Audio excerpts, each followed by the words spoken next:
and gentlemen, welcome to another episode of The Proffer.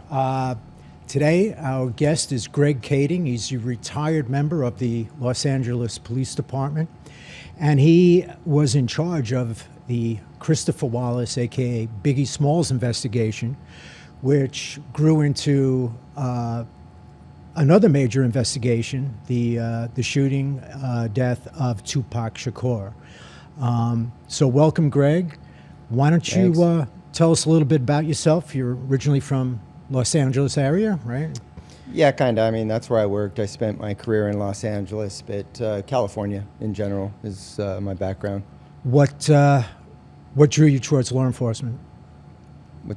Why did you decide to join the force? And I was desperate to do something that wasn't going to land me in jail. I had a friend of mine that I hung out with, and I was a bit of a delinquent, and his dad was a sheriff, and I ended up living with them in my early teenage years, and slowly and surely I think he was directing me like, you're going down this path, and if you don't do something about it, I can help you. And that's what led to me like applying for the police department. I wasn't one of those guys who grew up thinking I wanted to be a cop or had never thought. I just wanted a job, a steady job, and it turned out the way it did. But usually when you ask that question, people say, "Oh, because I wanted to help people." And I became a cop because I saw Roy Scheider in the 7-Ups, and he had a leather jacket, and he drove a car like 90 miles an hour everywhere he went, and had shootouts, and that was my idea of that was going to happen to me. That was your glamorized version. It's like being Cobretti. Right. If he can do it, I can do it. Yeah. So, and I actually think we've met a few times in LA over the years, quite a few times through work and socializing. And I think I met that family living down in Orange County, I believe, wasn't it? They were down in Orange County. He was a sheriff. He retired as a captain, but with the Orange County Sheriff's Department. And that's where I started my career, with the Sheriff's Department down there. And then I had these, this glamorized view of law enforcement after doing a ride-along in the LAPD and working in LA, and I ended up applying up there and going through the academy and starting there. So, and what year did you join LAPD? Do you remember? It's 88. Oh, wow, okay. Yeah. So who was the chief back then? Was that Daryl Gates? Daryl Gates. Yeah, the legendary Daryl Gates. He certainly was a legend. Yeah. Right? Yeah, that was my first chief. All right. And where were you assigned when you first started? First assignment was in a South Central division called Newton Division. Yeah, it's sure. one of the 4 divisions that made up South Central Los Angeles, South LA. And then ultimately I retired out of our robbery homicide division. What was it like in Newton in the late 80s? It was a tough place, right? Yeah, it was just a very, very gang-infested, crime-ridden area.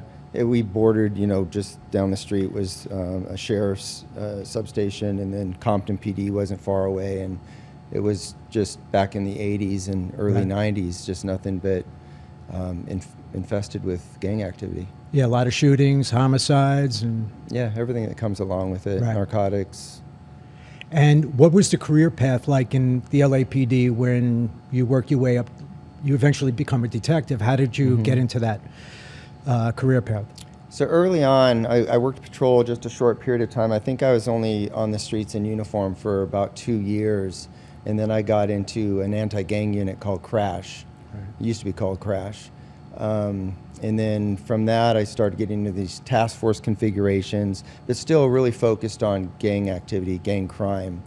And then in '99, I made detective, went to Wilshire Division, which is the division where Biggie Smalls was killed. Right.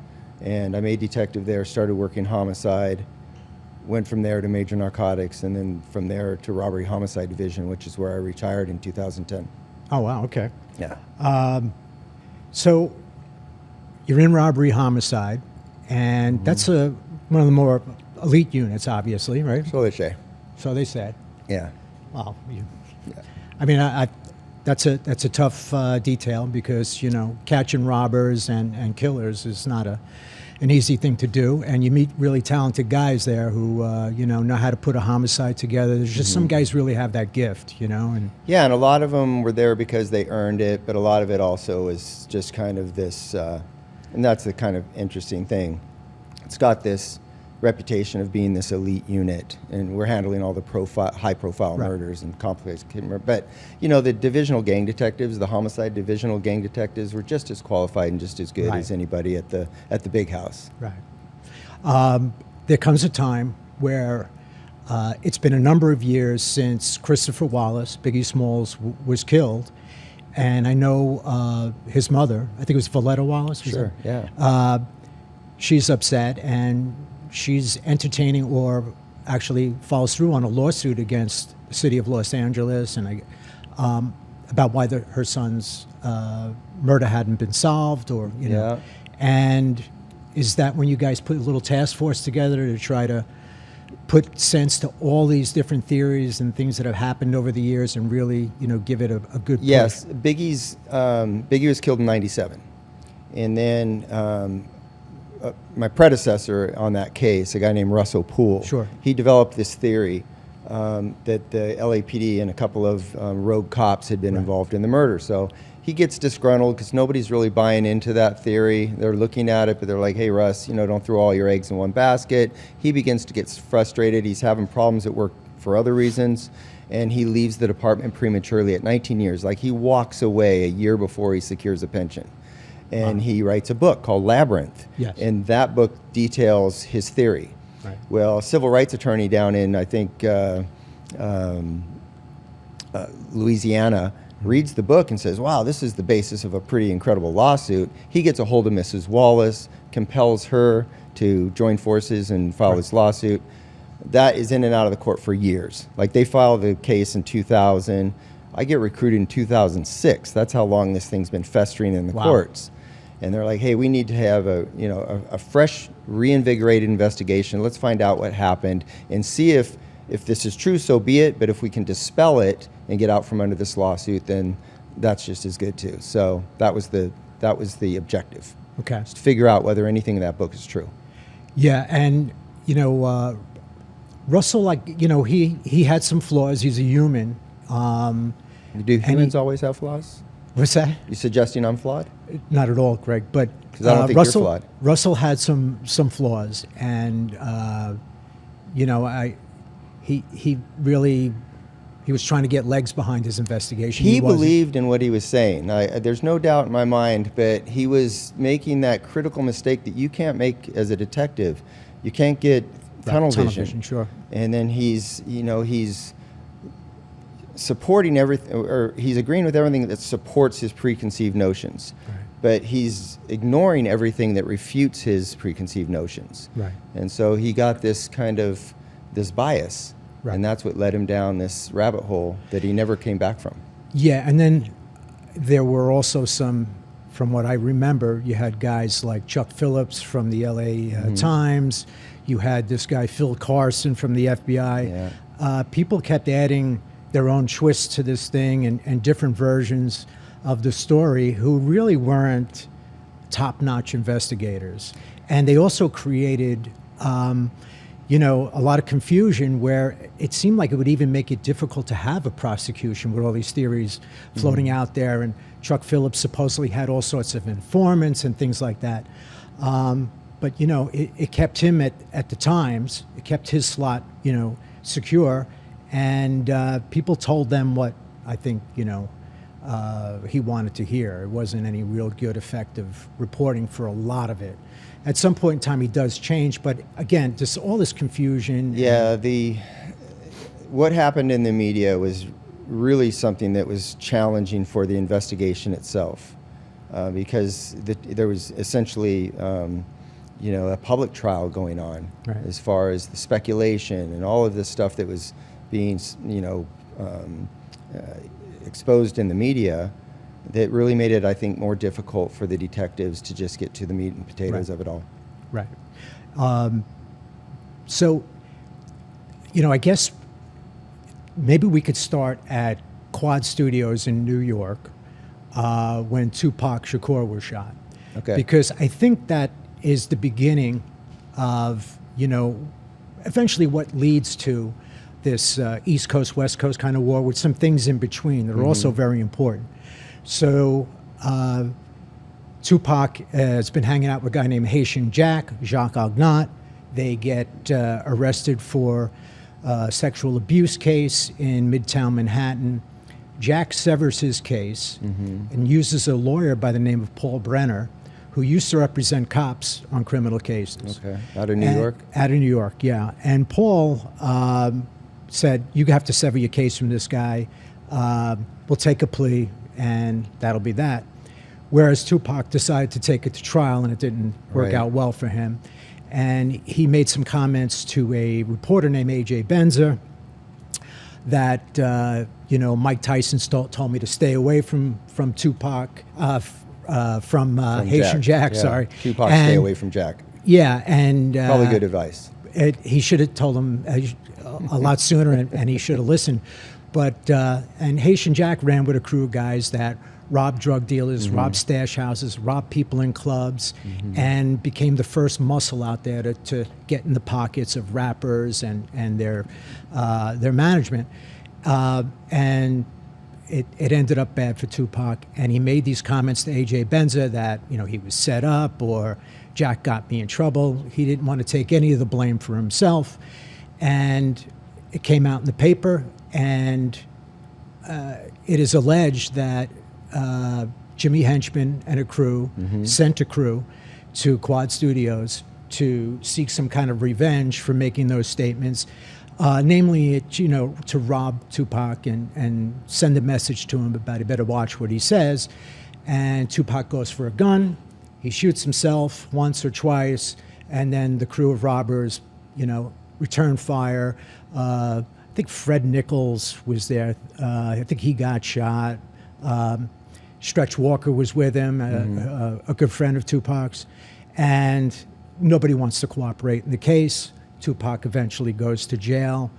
And why don't you take it from there, where I guess Suge now comes into play?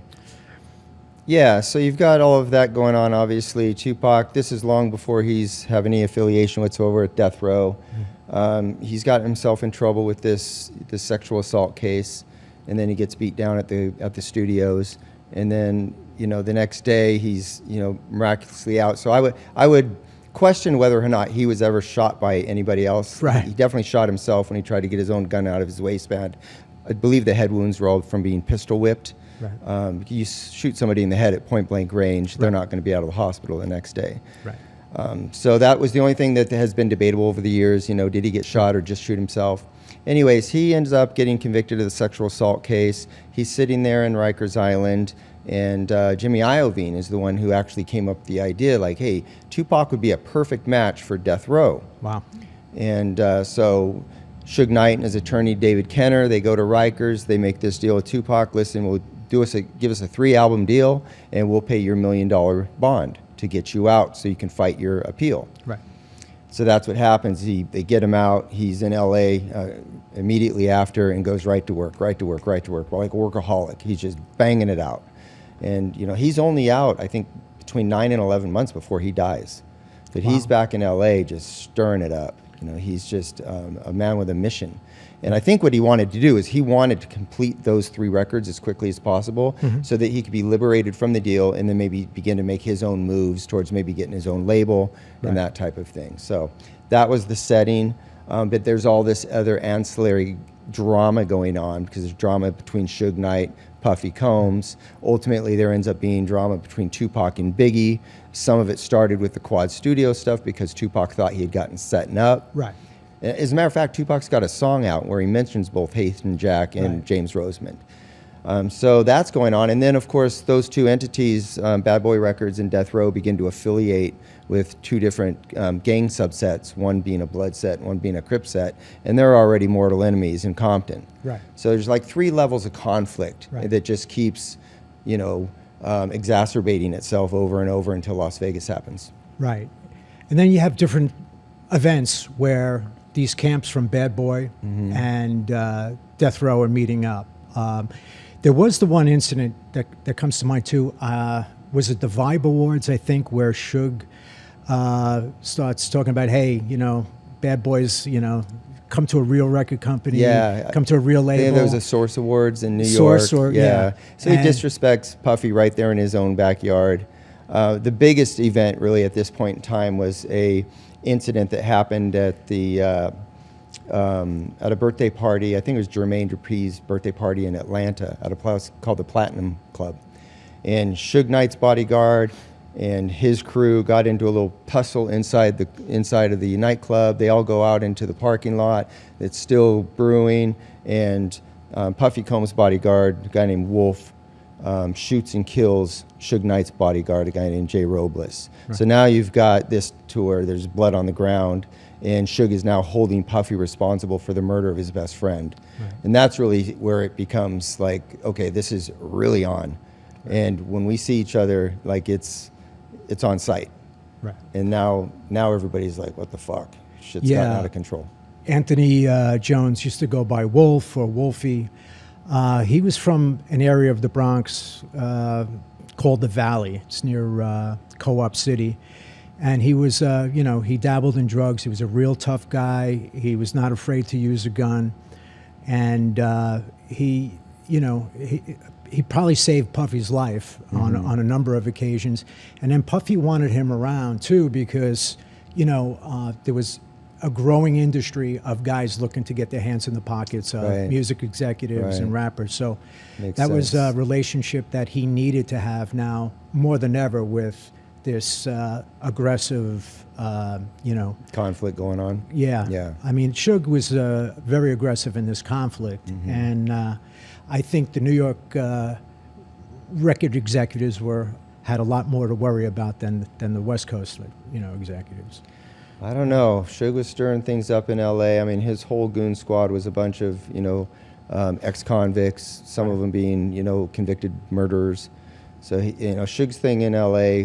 Was just an accident waiting to happen, too. Yeah.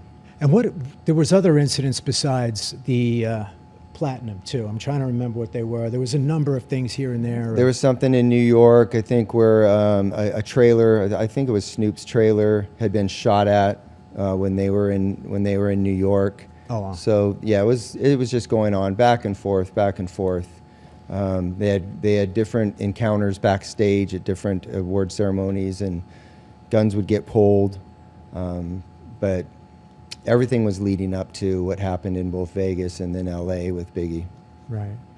Now, when Russell Poole had his theory about David Mack being involved with both death row and maybe planning or taking part in the murder of Biggie, how did he come up with that theory? There was some really compelling circumstantial information.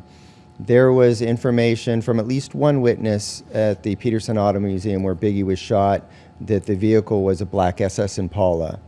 The best witness testimony was that it was green, but this a transit driver looking in his rearview mirror sees a car peeling out. It's under subdued lighting, and he thinks it's a black vehicle. Anyways, David Mack had a black SS Impala. Also, after David Mack robbed the bank, which he was ultimately convicted of, they found pictures of him, and it was either Las Vegas or Lake Tahoe at a casino, and he's wearing this all red, suit, very indicative of the kind of suit Suge used to always wear. Right. And there was these suggestions that he was working off duty for death row, and that Suge had hired him, and he drove this car. Circumstantially, it was a compelling thing to look into, but really when you started to look into it, the whole thing began to unravel. And that's what Russell Poole wouldn't allow to happen. He's not going to let this theory unravel because he's already convinced himself it's true. Right. But the obvious questions, like a cop is so stupid that he's going to use his own registered vehicle to do a drive-by shooting in front of thousands, it's just the common sense questions raised, and then...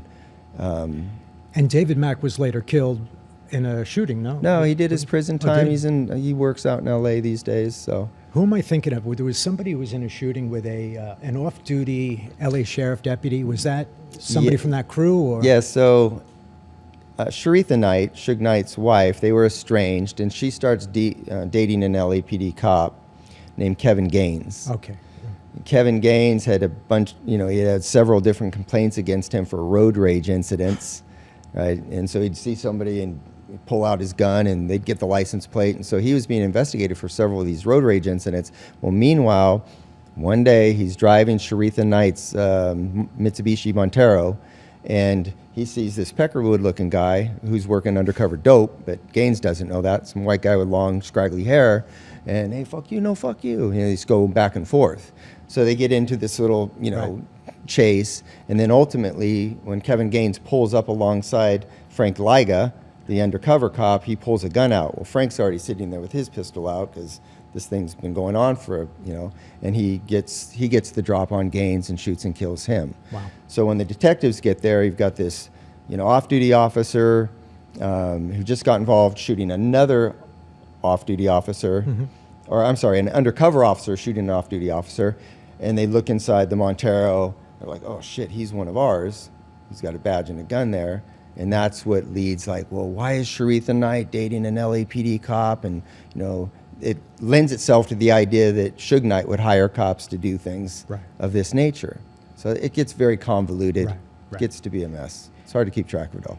Now, there was an attorney, I don't know if Bob is still with us, Bob Kalina. He's represented people in the music industry dating back to guys like Mo Levy and Joe Isgro with the... yeah, I remember that, the jeweler. Yeah, right? Or was that... that's Jacob the jeweler. Jacob the jeweler, okay. But Bob Kalina represented guys from the payola days forward. Okay. And he represented people we had arrested, I think, from 50 Cent's camp and everything else.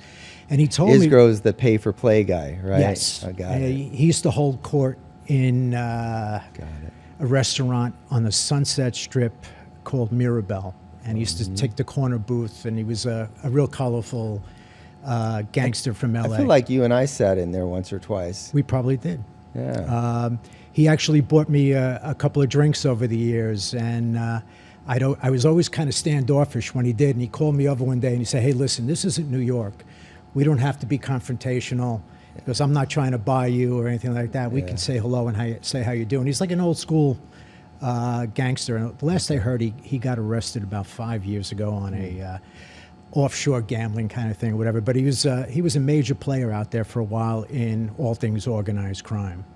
But getting back to Bob Kalina, he told me that right after Biggie's death, he provided his offices for I guess members of the Junior Mafia, different people who were witnesses, to be interviewed by LA detectives. And he mentioned to me that, and he believed that they had said something about a guy named D-Mac. You should talk to D-Mac. Right. And that's right. Years later, I don't know, I think we talked about this. Yeah. I had a source out on the Sunset Strip, and I don't want to say anything about him because I don't want to put him in jeopardy. But I asked him, I said, "Hey, what do you think about the death of Biggie? And do you think this guy D-Mac or anybody had anything to do with it?" And he said, "D-Mac, he still hangs out with Puffy and his crew."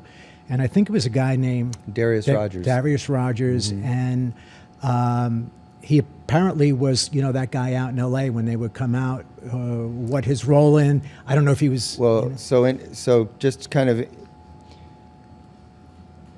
What had happened was Chuck Phillips, the guy you mentioned earlier from the LA Times, he had left a clue. He'd called the LAPD and left a clue. You guys need to talk to D-Mac. Well, of course, now you've got Russell Poolian's theory about a guy named David Mack, this cop. But they had figured out relatively soon that they're talking about Darius Rogers, D-Mac. Did they figure that out at the Yeah, time? they did, because first of all, there was a unique spelling to it. It was D and then M-A-C-C, like more of a gang type of, nickname type of spelling. And so they were like, okay, it's clearly if they were going to speak specifically of David Mack, they would spell it M-A-C-K. Right. So that was one of the small little, clues to it all. But then, of course, again, we begin to look into D-Mac. He had some activity in L.A. He had some gun charges in L.A., and he was close to Puffy. So it made sense that if somebody's calling in, if you talk to this guy, he may be in a position to give you some leads. Right. He's not a conspirator. He's just the guy who, if anyone knows who these guys were, it might be him. And that's a long shot, I'm sure. Yeah. So I guess Tupac's death precedes Biggie's. 6 months. By 6 months. So let's start there. It's Mike Tyson fight in Las Vegas, right? Yeah. It was a quick fight Frank too. Bruno, It was like first who- round knockout. who did he fight? Frank Bruno. Okay. And so what happens that day? Well, that day, a crew of Southside Crips involving a guy named Keefe D and his nephew Orlando Anderson. These Southside Crips, it was common for gangsters from LA to go watch Mike Tyson fight in Vegas. They are out there to watch the fight. They end up scalping tickets. Some of them get in, some of them don't. And then at the same time, Suge Knight is out there because also other gang members like the Mob Piru, who was his affiliate gang, they would go to Vegas and watch Tyson was, Sure. It's like the Raiders, it was the gangsters team. Right. And so they would go out to Vegas, and Suge Knight was also in the process of opening up his own nightclub out there called the 662. Okay. And so he's going to go out there, watch the fight, and it's going to be the grand opening of his nightclub. Tupac's supposed to perform at the nightclub. Mike Tyson's going to come over after the fight, and it's this big, Right. coming out party essentially Yeah. for the club. So Suge Knight and Tupac are in the auditorium. Mike Tyson enters the ring to this song that Tupac had written for him. So clearly there's a close association. There's some Right. photographs with Tupac and Mike Tyson. I think they went backstage too after Yeah. the fight, if I'm not mistaken. So right after the fight, Tupac's all jacked up. He's Right. excited. Suge's there. And Tupac's walking with this guy named Trayvon Lane, who is a gang member with the Mob Piru, affiliated with Suge Knight and his entourage. And a guy had tried to steal his chain, his death row medallion, Right. just months earlier at a In a mall or mall something? in outside of LA. So Tupac and Trayvon are walking, and Trayvon Lane's like, man, that dude right there by the elevators, that's the motherfucker that tried to snatch my chain. And Tupac took off like that. Just ran across the lobby, sucker punched the guy named Orlando Anderson. Sure. And then the rest of the Mob Piru go in and just start to gang stomp this kid, Orlando.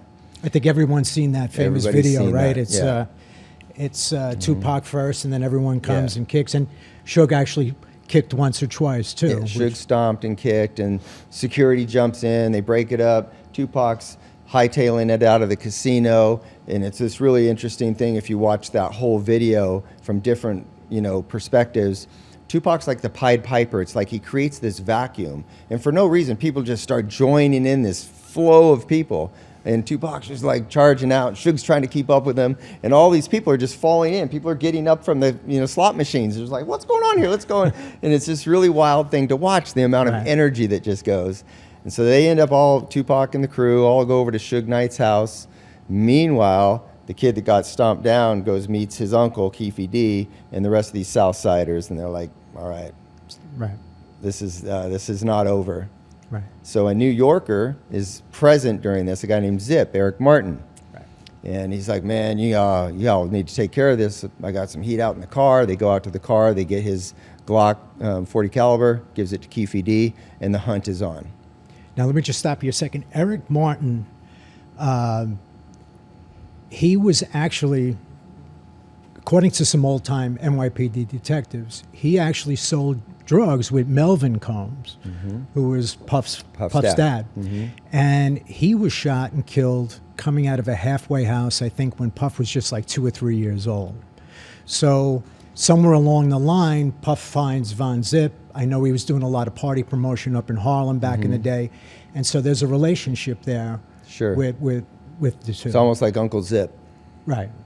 And years ago, we had a case when I was in the DEA task force in New York. A detective called me and said, hey, listen, I got a guy dealing drugs on my block. He's really crazy. He's this crazy white dude with red hair. I think his name was like Eric Smith or something like that. And I want you to get him off the block if you can. And I was working in a Colombian group, and we did kilos. We didn't mess with that stuff, but, looking out for him. We had a little time available, so we decided to take a young agent named Mark Manco, and have a source do an intro to this guy. So every time we go to this guy's house, he was wild on PCP, like completely insane, you know, looking out the curtains. They're following me. This guy's a cop. So we finally buy like a jug of liquid PCP, this big, like a water bottle that you would have around the office. And there's tinfoil at the top with rubber bands around it. And I put it in my car, and I'm driving back to DEA headquarters, and the fumes are just overtaking me. So that explains what happened to you. That explains it. So I've never been the same. So I'm driving in February with my head out the window, trying not to pass out. And I said, we're never doing this again. This is over. But we did talk to him, and his source of supply was Von Zip. Great. And we were going to try to buy up, and it became one of those things where we need guys in hazmat suits every time we make a buy. Right. The guy was erratic and could pose a threat to the agent. And you know, it was just one of those things where, like, let it go. We would need like an oil truck full of PCP for this guy to do any amount of time. So we never really got anywhere with it, but it's funny how things come back years later, you know, full circle. It will come full circle. Yeah, the whole thing with the PCP and with Zip and with KFD, it's all going to come back full circle. Right. And then there was a famous club called Jimmy's Uptown. Okay. And Zip ended up buying that club and changing the name of it to Zip Code. And Jimmy's had a lot of trouble. They were accused of money laundering and everything else. So I don't know how he came about taking over that club, but his name was always out there. I always kind of knew who he was, but we were not going to go down that road with PCP. It just wasn't worth it to us. But anyway, let's get back to Los Angeles. We're not taking shit from these guys. Yeah. Let's get out there. Von Zip is with them. How did they get together? So Von Zip's in Las Vegas, the Crips are in Vegas, the Bloods are in Vegas. The fight just happens in the lobby of the MGM. It's on, of course. Tupac feels that he's invincible because he's got this whole crew of big monster gangsters around him, because these guys are all huge, you know. And of course, like Suge Knight also in the middle of it all. So he's not thinking in any way that there's a retaliation brewing. Right. So he goes up, tells his girlfriend Kadada Jones, "Hey, I'm going over to the nightclub, and we're going to have a big opening tonight. I'm going to perform, blah, blah, blah." Well, they're on their way over there. Well, meanwhile, these Crips have gotten into their rented Cadillac, and they've been looking. They've gone over to Club 662. They've lied in wait in the parking lot, waiting for Suge and Tupac to arrive. Nothing happens. There's some blood gangsters in there that are like, you know, and these looking out the security cameras and. Well, they're in the parking lot, Oh, wow. yeah, and they see these guys just sitting there in the white Cadillac, and of course, these gangsters from LA know each other, like, oh, there's some Right. crabs right there, and so. And then there's some off-duty Las Vegas Metro guys that are working the parking lot in uniform. So the Crips are like, this is probably not the best place to try to pull this off. Right. So they leave somewhat discouraged. They're going back down the road. They're not too far away, a mile or so down the road, and here comes this caravan of vehicles. And the music's bumping, and people are screaming and yelling Tupac. Girls are screaming and yelling, and they just like, you know, bring all this attention to themselves. Now these Crips are cruising by like, there's the motherfuckers right there. Yeah. And so they pull a U-turn. They pull up alongside the cars until they find the one that Tupac's in. Orlando Anderson, the kid that had just gotten stomped down, he grabs the gun from his uncle, KFD, who's in the front seat, who had gotten the gun from Zip. Right. Leans out the window, pop, pop, pop, shoots and ultimately kills Tupac. He grazes Suge, and then they disappear into the darkness. One of the follow vehicles of Suge's, a guy named Buntry, one of his main enforcers, tries to give chase to the white Cadillac, but as he's shooting, Orlando Anderson's also shooting back at them, and so they pull back, and then they lose the Cadillac. Wow. And that's it. Now you have Tupac, you know, Suge in the immediate instance of all of these bullets, you know, coming into his car. He tries to do a quick U-turn. He hits the medium. He blows out his tires. He still drives about another mile till he pulls over. Now Las Vegas PD has kind of come onto the scene, Right. pull everybody out, and they're trying to figure out what just happened. And of course, an ambulance gets there, and they get Tupac out of the car. He's thrown in the ambulance. Suge's in the ambulance, and they're on their way to the hospital. Meanwhile, these Crips have just parked their car, hidden the gun, and they're walking back to their casino. The ambulance pulls up right to the intersection where they're standing. And they're Nice. sitting there looking at it. And KPD tells us this in his interview. He's like, yeah, the car with Tupac was just pulled up, or I'm sorry, the ambulance with Tupac pulled up at the intersection while we're standing there. That was funny as a motherfucker. Right. Like, that's And the kind of attitude. and the police never found that car. Did that car belong to anybody? Was it a rental? It was a rental out of the LAX airport. Were there any way to? Not at the time we found out definitively who had rented it. They were Years had purged. gone by, so all the records had been purged. So now immediately after this, there's gang activity in Compton. A 10-day war starts the very next day. All those gangsters get back to LA, they arm themselves, and it's on. There's just nonstop shootings going on. Several people die, several innocent bystanders get shot, and it's just blowing up. Compton PD's hands are full trying to contain all this violence. So obviously Suge knew who shot at them, or even if he didn't know the players, he didn't see them, he knows it's in retaliation for the... When Keefe D confesses to his role in the murder, he says, I looked across the car when Orlando Anderson was leaning out of the back window shooting. Me and Suge locked eyes. I've known Suge since we were kids. We played football together. We went to school together. They knew each other. Suge knew immediately who, and that's why the war starts, because everybody knows who did it. It was the worst kept secret in Compton. Right. You know, and Orlando Anderson obviously had the motive. He is the guy that just got stomped down. He was already wanted on 2 other murders at that time. Oh, wow. So yeah, it's still, when people hear this story, they're saying, why the fuck did it take 27 years to solve then? Well, Because all of that information was available at that time. right.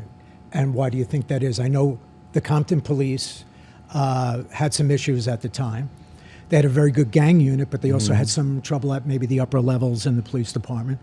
So you have Compton police officers working off duty as death row security. Right. So Las Vegas has this murder case, and they are like, okay, the people that we're relying on to be witness they're compromised because they're also working for the Compton Police Department. How much information can we share? How much can we rely on them not to divulge information? It became a kind of a conflict investigatively because of the reputation of Compton PD and some of their officers working off duty for death row. Right. Didn't one of them have a security business or something like that too? Yeah, so a guy named Reggie Wright Jr., he was the head of security at death row, and he had been a former Compton Police Department that had a medical pension. And when he left and started up his own security company, essentially just to work for death row, he begins to recruit his buddies from the police department. Right. And did his dad work on the job there? Was that? His dad was the gang lieutenant. Yeah. So that's crazy. Yeah. Yeah. So I mean, you can understand why Las I can Vegas. understand why Vegas was like, we don't know what we're dealing with here. And, Right.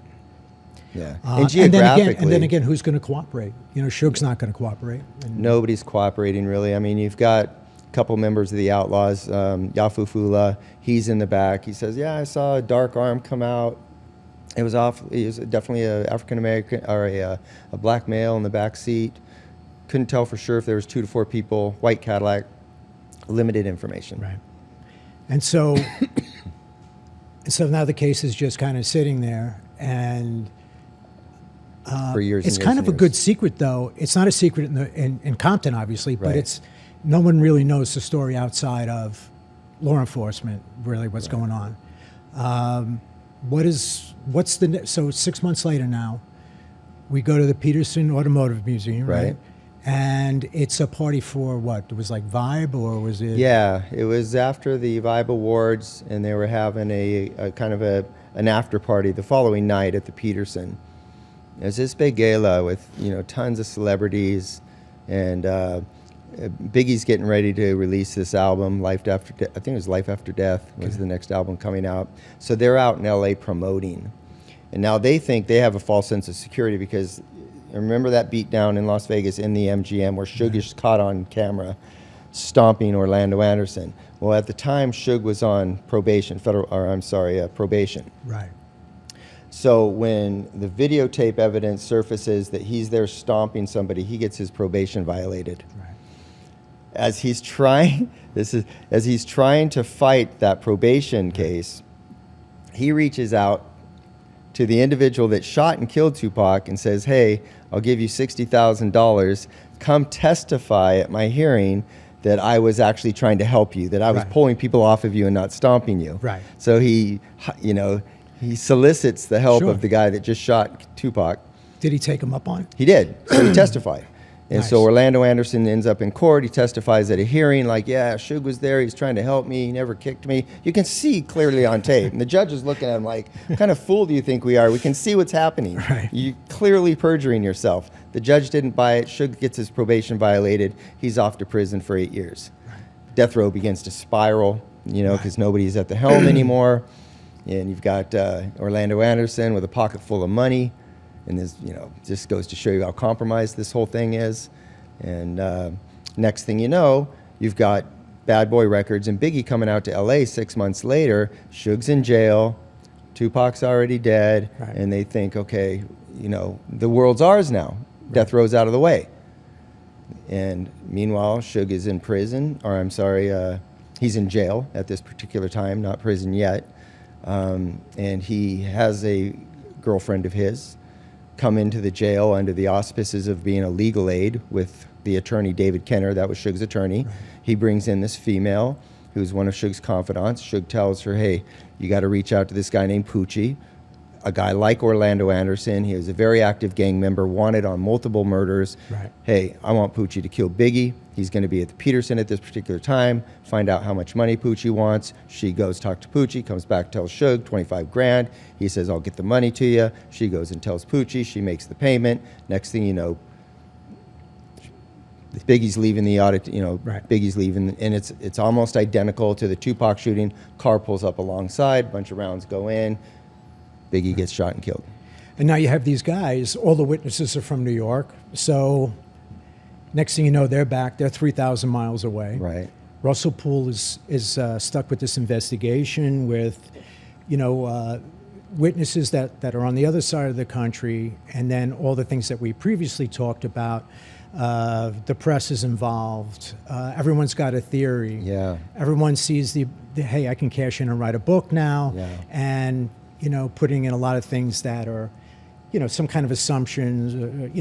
There's not a lot of validity to these books. There's some true stories in them, but everyone seems to be getting it kind of wrong, and they're just kind of cashing in. And well, yeah, because it comes down a lot to what your thoughts are. The theory about LAPD cops getting involved, if you have a preconceived idea that cops are dirty, or you've had bad encounters with law enforcement or whatever, and you're kind of inclined to think, yeah, I could see that happening. Right. It becomes plausible. So that is one of the issues, is that obviously we've got compromised cops that give us a bad reputation, and therefore things like this are plausible in the minds of many people who and feel that way. Puffy had was a parole or probation officer running around and Paul Offord. He was kind of was it Eugene Deal? Or which guy Eugene was a parole agent in New York. Right. He was.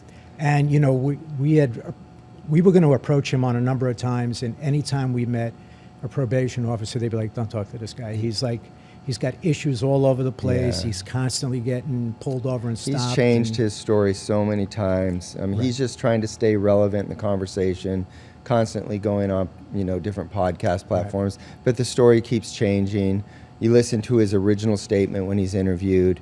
It's pretty specific. Right. And, we think that that's probably the closest thing to the truth that he's ever said, versus what he's been saying years and years and years later just to, get the clicks.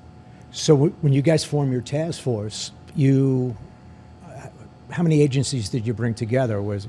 Originally, there was 5 LAPD. No, originally there was 4 robbery homicide detectives, which is where the case was housed. Right. And they're like, okay, if we're going to take a new look at this, let's get some outside perspectives. Let's take a fresh set of eyes on this. And I get called, and I'm like, do you want to join this task force? Right. And one of the first questions, like, okay, is the objective to clear the LAPD's name, or is the objective to figure out what the hell actually happened? We're going to go wherever it leads us. We'll take it wherever it leads us. So I got there and I said, okay, well, if this is the LAPD being accused of doing this, And we then at some point say, hey, we've figured out that we didn't do it. We've exonerated ourselves. Right. Nobody's going to buy that, right? It's self-serving. So we've got to get people with credibility to join the task force so that if we do come to that conclusion, Right. if we do figure out that we weren't involved, at least we can say, listen, the U.S. attorneys, the DEA, the FBI, the ATF, the marshals, all these people work collectively towards this conclusion. So it's not the LAPD saying that we're, innocent of these allegations. It's a collective resume of credible people. Right. That And was you- the thought process. Right, and we you ended up guys- with 16 people. Yeah, and you guys really, you really did your homework. I mean, I ended up talking to you guys for my experiences with this rap underworld and guys like Haitian Jack, people that I arrested. DEA New York was hosting you guys when you came to the city to help you Right. get around and get your interviews And they done. let us see all their New York files that had to do with Bad Boy and anything that they had, regarding East Coast criminal activity. And before we get back to Zip, what is the first case? Is it Biggie that you go after first? Or Yeah, are you because doing that's in both? our 'Cause- no, because Tupac was Las Vegas jurisdiction. right. So our job was just to figure out what happened in Biggie's case because that happened in LA.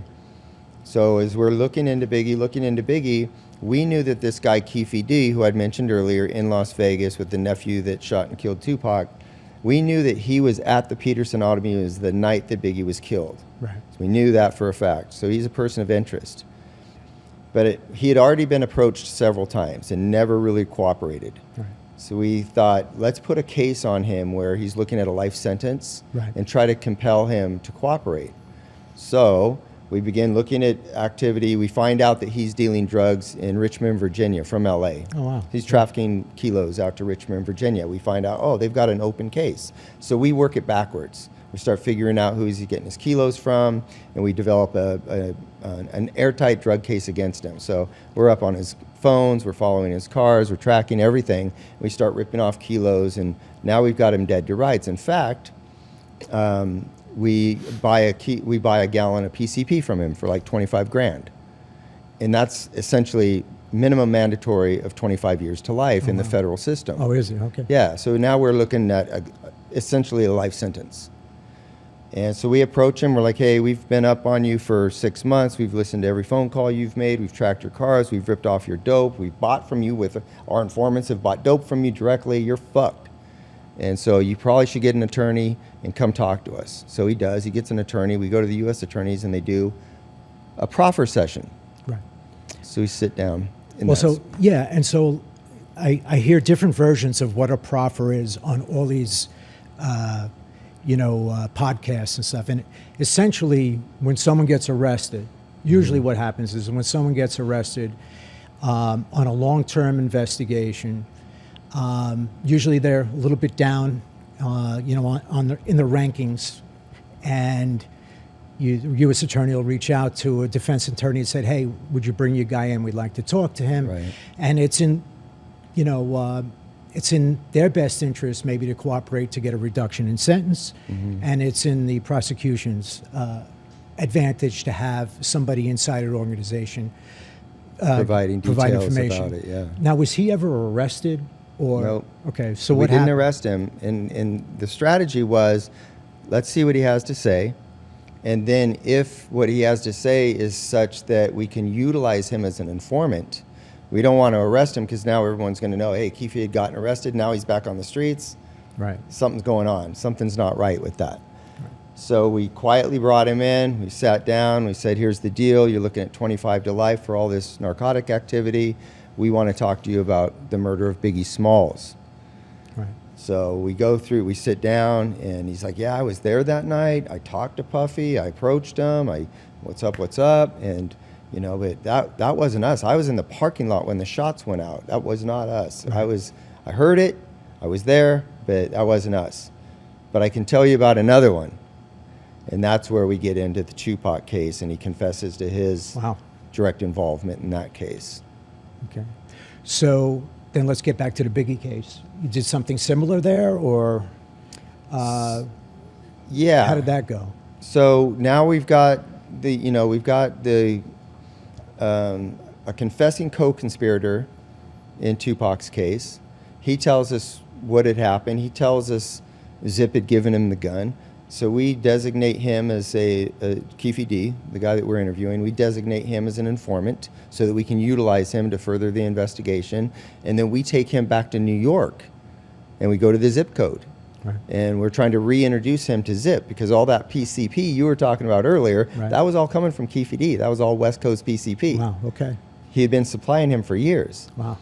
But they had not spoken for a long time because for a while, Keefe D had gone to prison, gotten out, and then he had not gotten back involved with Zip. So we're like, hey, go resurrect your relationship with Zip and then see if you can get him. The plan was to get him talking about the gun, being in Vegas, and incriminate himself in providing the gun, right? So we go out there, he runs into Zip. Zip's like, man, I'm out of the business, bro. I got cancer. I'm going to introduce you to my nephew. If you want to set something up with him, you can deal with him directly, but I'm kind of out of the game right now. I've got some health issues. So we're like, ah, damn it, dead end. It's not really working out. So that's what we were doing with Keefe D at that time. And then meanwhile, when we're looking at Biggie's, because now we know Keefe D saying I didn't have anything to do with that one. So our other remaining theory on that was that it was members of Suge's crew, right? Because they had the natural inclination because of what happened to Tupac. It's retaliation. So we figure out there's this girl that's been involved with Suge for years. She's the mother of one of his children, and she's been involved in a bunch of white-collar crimes for years. She was involved in some fraudulent permitting for the 662 Club. She's involved in a bunch of like white-collar version stuff, white-collar level crime. We're like, let's see if we can get a case on her. So we build a case on her for fraud, and then we approach her or say, do you know anything about this? And somebody had told us, if you talk to Teresa Swan, she's going to be able to tell you. Wow. And we had our suspicions about who the shooter might be. So when we finally corner her and we ask her, you know, you're going to probably be going to jail for a while. Right. And as a result of that, your kids are going into foster care. So you can sit down and tell us what you know, or you're going to lose custody of your kids. And that was just like, she's just bawling. Like, yeah, she just is like, oh no, I can't do that. What do you guys want to know? But you can tell it's going to be one of those things that's going to be really difficult for her to divulge any, you know, incriminating information. And it can be dangerous too. It can be dangerous. So we decide we're going to draft up this fictitious confession letter. And it's going to say in there, like, because at this point in time, Poochie's dead. He died in another gang action in like 2002. He's dead. So we draft up this fake letter that is supposed to be Poochie's confession letter that he had given to his attorney before he died. And it basically lays out his involvement in the murder, and he implicates her. Wow. So we're sitting there talking to her, and we give her the letter and say, read this. Because this is a bona fide confession letter that we got from Poochie's own attorney. It's not. And she reads it, and she's just, her eyes are like this big, and she's like, oh my God, everything in that letter is true. That's exactly what happened. And we say, okay, put the letter away. Now you tell us in your own words what happened. And she fills in all the details. Wow. And tells us about how Suge had told her to come to the jail as a legal aid and get the money and pay Poochie. And the whole thing just comes together like magic. Wow. And we were just like, holy smokes, that just happened? Yeah, that's great police work. Well, the letter was dated April Fool's. It was April 1st. Nice. In 2002. And so now the problem is everybody is passed. The case went on for so long. I know Zip died of cancer. Everybody's dead in the Tupac case except Keefe D. And of course, you know, he was just arrested last month. Yeah, so how do you feel about that? Great. So Keefe D writes a book, and he gives himself up, basically. I guess he felt like he was protected because he had a deal with you guys, right? Right. And, I mean, he never had a real cooperation agreement. You guys just proffered him, right? Just a proffer. Yeah. Yeah, we So- sat down and told him whatever you say during these interviews can't be used against you. Right. Right. Now, because usually when you have a cooperation agreement, and you're working towards court consideration, you're sentencing, looking for a 5K1 letter or something. Yeah. That's what you work with. But this is unique in that you guys, what did you ever indict him or? Nope. So there's no accusatory instrument. It's just him fessing up and you guys saying, "Hey, look, work for us. Let's do what you can do, and Right. and you fulfill that, and we're square." Dope case went away. Years go by. I retire, and then I write a book, and I kind of detail all of this, and then so now the story's public. His confession's public now, Right. and years go by, and I think that he had a false sense of. I think he thought that he had some type of limited immunity. Right. And he doesn't. If you know Keefe D, he's very egotistical. You know, if the story's going to be told, it has to be him telling the story. And so he starts to go on podcasts and documentaries and laying out his public confessions about his role in the murder until Vegas says, this has just gone too far. This guy's out here bragging about a murder, making us look like we can't solve it. So they take it to a grand jury. They, disclose all of these confessions that he's made, and they indict him and arrest him. Now, there was some point where, when you wrote your book, you went to Keefe D and told him, "Hey, this is what's going on." Yeah, I met him, I went to his house, and I said... That's a pretty ballsy thing to do. Go to the guy and say, "Hey, by the way, did he get like pissed? Did he?" We were sitting in my truck, and I said, "Here's the deal. As you probably heard, I've retired. I wrote a book." And he's like, "Yeah, I kind of," Chuck Phillips had told him, the reporter. He goes, "Yeah, I kind of heard something about you writing a book." And I said, "Well, I'm just going to let you know it's going to be out there. It's public. I don't want to see anything happen to you on my account. I'm letting you know that this whole thing is going to be in the public domain."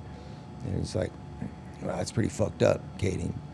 Well, yeah, it is, but you've walked on a murder so far, and you've walked on this drug case, and so if the Right. worst is that you get tried Right. in the court of public opinion, fuck you anyways, Right. right? So that was the conversation, went different ways, and that was it. Do you think you're going to get called to testify, or? Only if they make the proffer admissible. Because now here's an interesting legal quagmire, and I'm dying to see how this works out.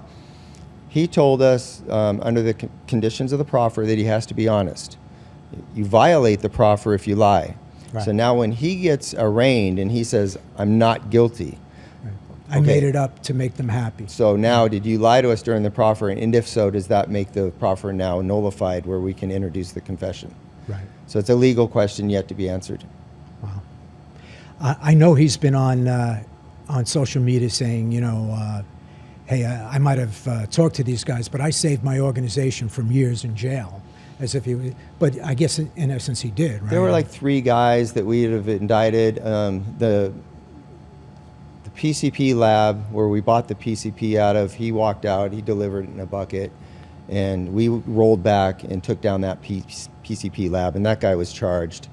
2 of the guys on the cocaine, the kilo, there was like 2 or 3 guys that we could have indicted on other dope that got away with it. I know after you wrote your book, you came to Goshen, New York for a bit, and I was running around with at that time, I was retired and running around with a Saudi princess, and I was traveling all over the U.S. You get around, man. I do. She was in the States for medical care, and I remember saying, "Hey, you could stay at my place," but I didn't know at the time that you actually had a physical copy of the books when you came, and you were going to see Miss Wallace, I believe. Is Correct. You let me stay at your house. Yeah. And when I left, I think I left a copy of the book on your bed. Yeah. It wasn't signed, though. Yeah, and then you called me and told me how horrible it was and that I should learn how to write. Greg, I never read it. No, I'm kidding. But yeah, no. How was it when you met Miss Wallace? Miss Wallace? Yeah. It was really bittersweet. Yeah. Yeah, it really was. I mean, here she spent years pursuing a false narrative about who had killed her kid. She'd spent millions of dollars pursuing that. I think her attorneys probably led her to believe that the case was stronger than it really was. And we told her what the truth was. We told her who D-Mac was. Right. Because at that point in time, she'd been told it was David Mack. So we're like, no, it's Darius Rogers. And it was almost like a light bulb went off. she's crying, I'm crying, my wife's crying. We're all just sitting there talking about how horrible this whole experience has been and how sorry we are for failing her. Right. And but I think that it was the least we could do. But I doubt that it was very satisfactory. Yeah. And did you ever speak to Afeni Shakur, Tupac's mom? Yeah, well, not directly. I called. I was pursuing speaking with her. I ended up talking to her sister, Gloria. And Gloria's response to me was, "Thank you very much, Detective. Appreciate all the hard work. But really, you're not telling us anything we don't already know. Orlando Anderson has always been who we knew killed Tupac." So And yeah. how did they know that? Just from... Well, the day that Tupac was shot, Compton PD, Las Vegas PD was getting inundated with phone calls. It was Orlando Anderson. It was Right. the guy that Tupac just got into a fight with. Like, he was the primary suspect immediately. Right. People were calling in, and that's always been the primary suspect. Right. And so she realized that, and of course, I think she sued him, didn't she, at she some point? did sue him, and then he countersued for defamation. Both suits got dropped. Right. It was just a mess, but she had always known, and she understands, I think, the culture more than others might, because her background and ability to understand what happens on the streets. So I think that for her, it was always like, obviously, my son jumped a guy who was a gang member, and that guy came back and shot him. It's clearly the obvious answer. So that was, unfortunately, she passed before she got to see anybody held accountable, like by KFD being arrested. It would have been nice for her to have been able to witness some type of justice. Yeah. It's funny, too. Haitian Jack sued, I think, the Tupac estate for defamation of character from the song. From the song. And maybe some other incidents, maybe from the A.J. Benza article. And I believe that was thrown out. I arrested Jack twice. I knew his lawyer very well, Paul Brenner, and Jack never cooperated. He did not have anything to do with giving up Biggie, giving up Tupac, splitting his case, having some kind of inside deal. It really was unwarranted. And in future episodes, I'm going to go I love it when a gangster, a bona fide crook, right, is like, man, right, I'm being defamed. right. Like, I mean, how dare yeah. they say I'm a bad guy? Yeah, I had a kind of like a gangster to detective relationship with Jack, and he was a real funny guy, and he's one of my favorite gangsters of all time. He really had a lot of balls. He used to rob drug dealers, which is, they're all armed. He went out and kind of started on the extortion game in the early days, and went on to run some big party promoting events and make lots of money. But he could not get away from, that dark side of himself. And the last time I arrested him was in the Riot House, out on the Sunset Strip. The Hyatt House was the hotel where all the rockers used to go and throw TV sets off years ago, and we used to call it the Riot House. So I had Jack meet me there and tell him I had something I had to talk to him about, and that was it. He was deported, and I don't know what he's doing now. But Jack was just a real gangster. He was not a rat. He was none of those things. He was a real slick character. And if Jack is listening out there... It's a precarious thing when you're managing an informant that is also criminally active. Yeah, he's... Jack was one of those guys that if you asked him something, he'd float around it, though. He didn't... he withheld a lot.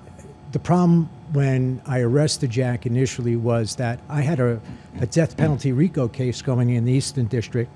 I was second seating it, and it took up all of my time. But I was always, on the phone. I had lots of different informants, all with great information. And there was some really bad crews coming out around the time that 50 Cent was really hitting it off. A guy named World, you know, and that organization was responsible for tons of homicides. And after 50 Cent's last album, Get Rich or Die Trying, you never saw record companies behind these albums like they used to be with, you know, tour bus money and flights and all that. The whole system changed. The whole way we get music now has changed. So there's no more big tours and all the extravagance, and so there's not a lot of room for the extortion game like there used to be. And so I look back with some fond memories of these guys. I mean, they were, and to catch those really bad guys and be able to use them was, that's where it's, yeah, you're using them to catch the bigger fish, but at the same time, you're kind of turning a blind eye to the things that are going on. It's not an easy thing to do, because in one sense you're like, well, without this guy, we're not going to, you know, be able to take down this organization. Right. But then you've got this guy out there robbing and extorting people at the same time, and you're waiting for the phone call. Yeah, just waiting you know, for the phone call. I convinced the U.S. attorney that I had to go arrest this. I conjured up charges against Haitian Jack based on you his. You just admitted that. Yeah. That's all right. We'll edit it. Based is on. There, is there a statute? We have a great editor here. He does amazing work. Statute of limitations on federal This is perjury. all going to be AI anyway. So, but Jack was never a U.S. citizen. Mm-hmm. So he served in the U.S. Army, you know, but he was a predicate felon before he hit 18 or 19 years of age. So he wasn't eligible to be a citizen, and so I arrested him. So after I convinced this U.S. attorney to go out to L.A. and get him from being deported, about 2 weeks later, another source comes in. We're proffering him, and he says, "I don't know why you're looking at me. You should look in Haitian Jack."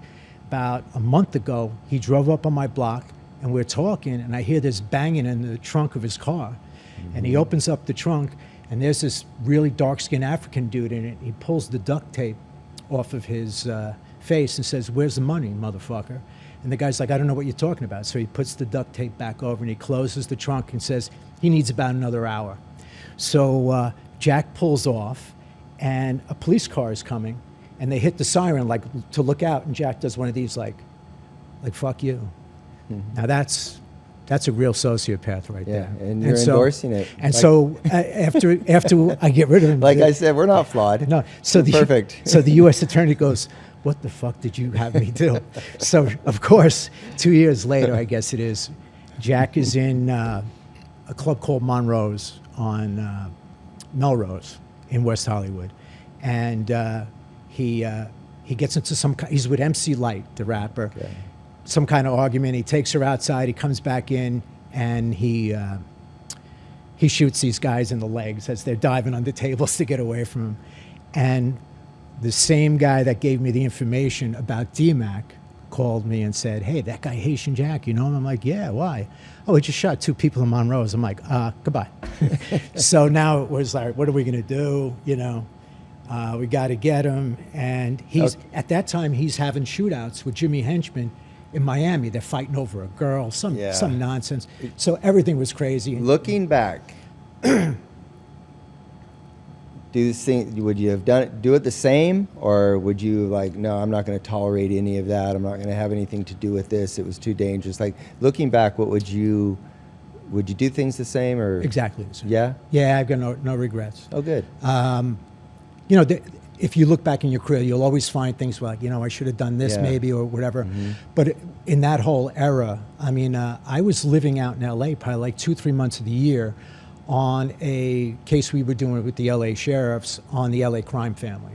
Okay. And there was a lot of extortion cases where guys from New York were coming out and starting hedge funds to raise money for films that were never going to get filmed, or at least never make money because there was 80 best boys, 100 electricians on the payroll.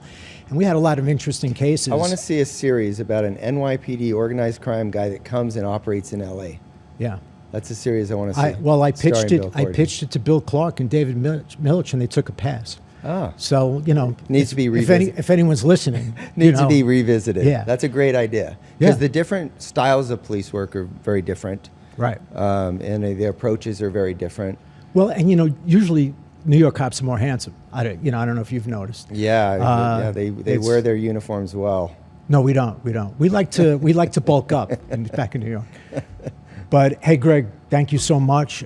Hey, I want to give a shout out to Mark Manco. I mentioned him. He was the undercover we used on the Von Zip PCP case, and he went on. The last time I saw him, he had the mafia cop case in New York. Two detectives, Ippolito and Caracappa, were doing hits for the mafia, and he broke that case. And he was a really good guy. And if he's out there, I Mark wish him well. Manco? Mark Manco. Manco. Yeah.